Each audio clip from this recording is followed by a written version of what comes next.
Hi everyone, this is me Krishna that ફિલ્મી છોકરી. અને આજે આપણે એક એવી મૂવીની વાત કરીશું જેનું નામ છે સંતોષ. અને આ જે મૂવી છે એ સંધ્યા સૂરી દ્વારા બનાવવામાં આવી છે અને 2024માં આ મૂવી છે એ ઓસ્કર અને બાફતા જે છે ઇન્ટરનેશનલ બંને એમાં આ મૂવી છે એ બતાવવામાં આવી છે. અને આ બાફતા અને જે ઓસ્કર છે એમાં પણ નોમિનેટ કરવામાં આવી છે. અને જે ઇન્ટરનેશનલ લેવલ છે ત્યાં આ મૂવી છે એની ઘણી સરાહના અને એની વાત કરવામાં આવી છે કે આ મૂવી છે એ સાચે આપણું જે ઇન્ડિયા છે એને રિપ્રેઝેન્ટ કરે છે. અને દુઃખની વાત એ છે કે જે આ સંતોષ ફિલ્મ છે સંધ્યા સૂરી દ્વારા, તો એ ફિલ્મ છે એ આપણા ભારતમાં રિલીઝ નથી થવાની. અને દુઃખની વાત એ છે કે આ જે ફિલ્મ છે એને જે સેન્સર બોર્ડ છે આપણું ઇન્ડિયાનું, એ લોકોએ એવું કીધું છે કે આમાં જે પોલીસની જે વાત છે એ આમાં સારી રીતે બતાવવામાં નથી આવી, દર્શાવવામાં નથી આવી. જો કે આ જે સ્ટોરી છે અને આ જે મૂવી છે એમાં એકદમ સ્ટોરી એવી છે કે રિયાલિટી આપણા ઇન્ડિયાની રિપ્રેઝેન્ટ કરે છે.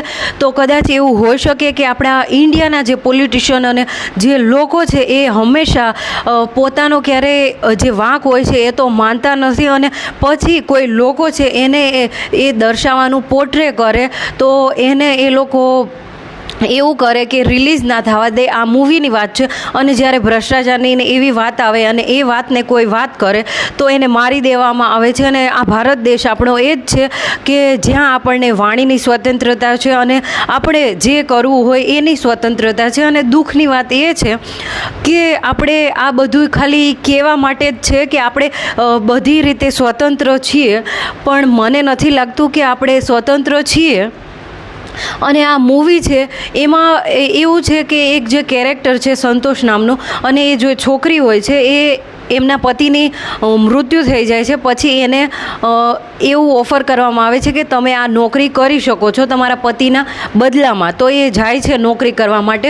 તો ત્યાં એને સેક્સ્યુઅલિટીના નામે, એટલે કે એ એક વિમેન છે એમ કરીને એને હેરાન કરવામાં આવે છે. અને પછી જે આપણું રિલિજિયન અને જે જ્ઞાતિવાદ છે એમ કરીને પણ એને હેરાન કરવામાં આવે છે. અને પછી એ જે કેસ હાથમાં લે છે કે એક દલિત છોકરી છે એની હત્યા કરી દેવામાં આવે છે અને એ છોકરીને એને ન્યાય અપાવવાનો હોય છે. આ જે કેરેક્ટર છે સંતોષ એને પણ ત્યાં એને બહુ બધા જે સંઘર્ષ હોય છે એનો સામનો કરવો પડે છે. અને આ ભારતની રિયાલિટી દર્શાવે છે. એટલા માટે આ ફિલ્મ છે એ ભારતમાં બેન છે. તો મને પ્રશ્ન થાય છે કે શું આપણે સાચે આઝાદ છીએ?